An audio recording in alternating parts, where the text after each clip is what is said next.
নমস্কার, আমি কাবেরী। আজ আমি বানাবো ফ্রুট কাস্টার্ড। দুধটা ঘন হয়ে এসছে।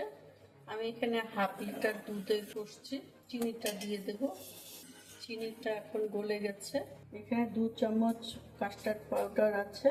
আমি এখন জল দিয়ে দিচ্ছি। অল্প অল্প করে জল দিয়ে ভালো করে গুলিয়ে নিতে হবে। আমি এখন দুধের মধ্যে দিয়ে দিলাম। এখন এটা অনবরত নাড়াতে হবে। এটা ঘন হয়ে এসছে দুধটা।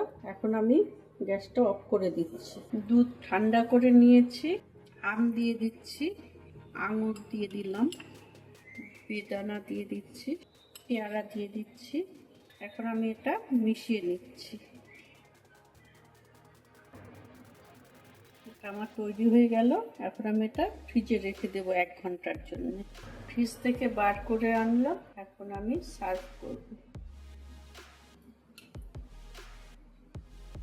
ছোট বড় সবার খুব ভালো লাগবে গরমের মধ্যে, বিশেষ করে গরমের মধ্যে। আমায় কমেন্টে জানাবেন। আজকের মতো আসি।